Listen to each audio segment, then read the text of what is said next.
Hello everyone, it is Morgan. So the other day I had put up a picture on my Snapchat and I think on my Instagram as well. It was just of a plane ticket that I had purchased and I had got it for $20. So many people had commented back on that and asked me how in the world I was traveling for $20 anywhere. And it's actually really simple. So I'm going to sit down today and give you a few tips and tricks on how I stay on the cheap side of traveling. The first thing that I've always kind of done, I thought it was kind of normal in my head just because when I first would go and look at plane tickets, looking at round trips was always so much more expensive, especially the farther out that you go, with bags as well. So I looked up one-ways, and one-ways are so much cheaper. I usually look for plane tickets either 2 months before I want to go or 2 weeks before I want to go. Kind of weird, but that's honestly whenever I usually find the best tickets, either last minute or planning it like a little bit more ahead. And I got my $20 plane ticket to LA, and I did that 2.5 weeks before I'm leaving to go there. So that's extremely easy. I randomly had the idea, looked it up, happened to be 20 bucks. There you go. I found a ticket to Hawaii for 300 bucks. Those are usually going to be around like 400 to 500, if not more. So it's really just looking and putting in the effort to go back and check on it every so often. I usually always keep the tabs open on my phone in my internet Safari thing. Another thing that I do, especially whenever I'm flying, is I've never have I ever picked a seat. I don't know, the first time that I booked my first plane ticket, I just kind of was going through quick, and when I clicked through it, I chose to not choose a seat, and I've just kind of always done it since then. Because it doesn't cost me money when I don't choose a seat, and I always get something nice. Even, I think there was 2 times where I got like a nicer upper class seat. And I also never bring anything more than like a book bag because you don't have to pay for one carry-on, and I can usually fit all my stuff in a book bag.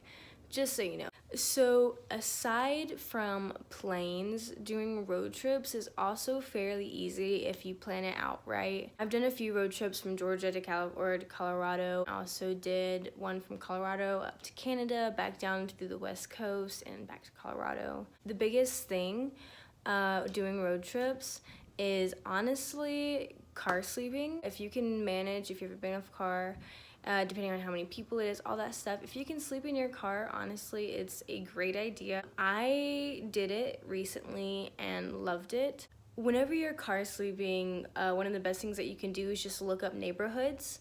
Whenever I was out in Nashville, we looked up a awesome neighborhood, looked over the entire city. We felt completely safe. You never felt like sketched out at any point. My car was locked. We slept in the back. It was totally fine. It does get a little cold, so I would say bring extra cushion. Another thing while you're on the road is ramen noodles are your best friends, okay? I have grown up poor my entire life, and I realized that there is a lot of variety that can come with ramen noodles. I don't know if I should go in depths, but I will, because I'm telling you how to save money. So here you go. This is a recipe by Mo to help you save money so you don't have to go out and buy so much food on the road. Bring a little stove, like the camping ones that you can get. You can get like a single little stove where you can just set one pot on it. Super easy, inexpensive, saves you a ton of cash. Make ramen noodles. Don't even have to pour like the packets in there. You can bring whatever spices from home that you want, throw it in the noodles, throw some vegetables, red peppers, onions, tomatoes, whatever you want. You can do so much more than you think.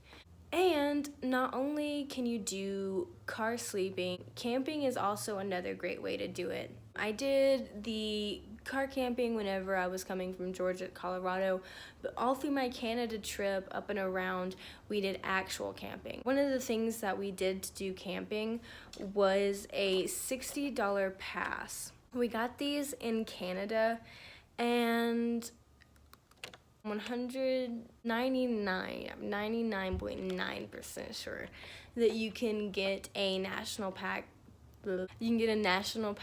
in America as well for all the national parks. blah blah blah. This one was $60, so you get into all of the parks, all the camping places, all that just with this. So it's called the Discovery Pass.